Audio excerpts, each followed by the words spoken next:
Hello friends, आज हम Indian evidence act का धारा 56 के इम्पॉर्टेंट केसेस के बारे में बताएंगे। आप जैसे कि पिछले वीडियो में देख चुके होंगे कि मैं इंडियन एविडेंस एक्ट के आपको इम्पोर्टेंट केसेस के बारे में डिस्कशन कर रहा हूँ। तो देखिए, धारा 56 क्या है? धारा 56 है न्यायिक अपेक्षा, जुडिशियल नोटिस है। तो न्यायिक अपेक्षा, इसका तात्पर्य है किसी तथ्य के बारे में यह उदाहरण कि उस तथ्य की जानकारी या सूचना न्यायाधीश को है कि नहीं। ठीक है, मतलब न्यायिक अपेक्षा का मेन मतलब ये है किसी फैक्ट के बारे में किसी फैक्ट के बारे में न्यायाधीश महोदय को इसकी जानकारी या सूचना है कि नहीं। अब इसमें एक फेमस सा केस है अब्दुल मलिक बनाम उत्तर प्रदेश स्टेट का, कि न्यायालय इस तथ्य का न्यायिक संज्ञान ले सकता है कि कोई विशेष क्षेत्र आतंकवादियों से आतंकित था या नहीं। ये न्यायिक अपेक्षा। फिर इसमें एक अगला इंपॉर्टेंट केस आता है तमिलनाडु कावेरी नीरज सभा बनाम भारत संघ।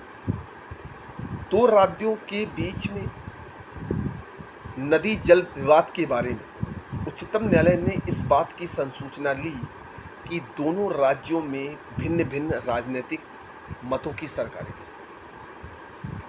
फिर इसका एक और केस है जयशंकर प्रसाद बनाम स्टेट ऑफ बिहार।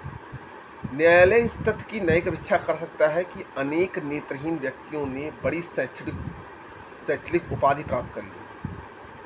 जयशंकर प्रसाद बनाम स्टेट बिहार में न्यायालय ने इस तथ्य की न्यायिक अपेक्षा कर सकता है कि अनेक नेत्रहीन, मतलब जिनको नहीं दिखता, उन व्यक्तियों ने बड़ी शैक्षणिक उपाधि हासिल कर ली।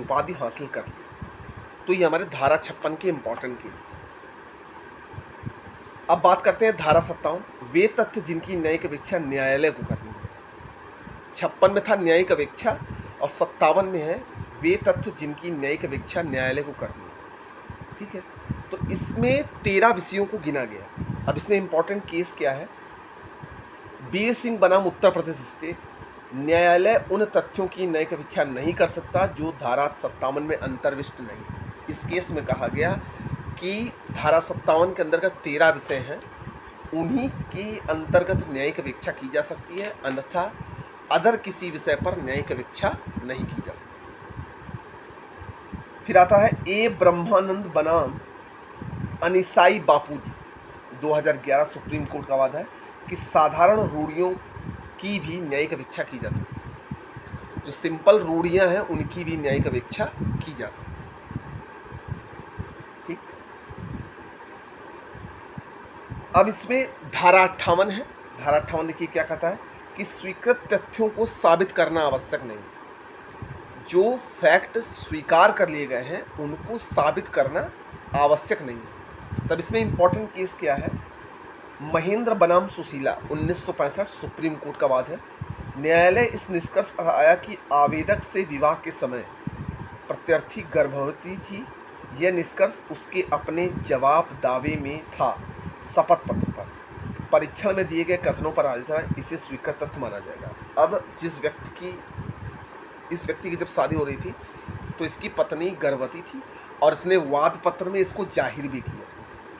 तो ये चीज़ तो पहले से ही स्वीकार कर ली गई है। जब स्वीकार कर ली गई तो इस पर इसको दोबारा साबित करना आवश्यक नहीं। अब इसमें अगला केस है अशोक कुमार तलवार बनाम हीरालाल मट्टर, 2017 का वाद है। किराएदार ने किराए की राशि चेक एवं बैंक ड्राफ्ट द्वारा भेजी, जिसे भूमि स्वामी द्वारा भुगतान कर लिया गया। इसे स्वीकृत तथ्य माना। अब किसी किराएदार ने मकान मालिक को जो किराया दिया वो चेक या ड्राफ्ट के द्वारा दिया, ठीक है, जिसे स्वीकार कर लिया जाए।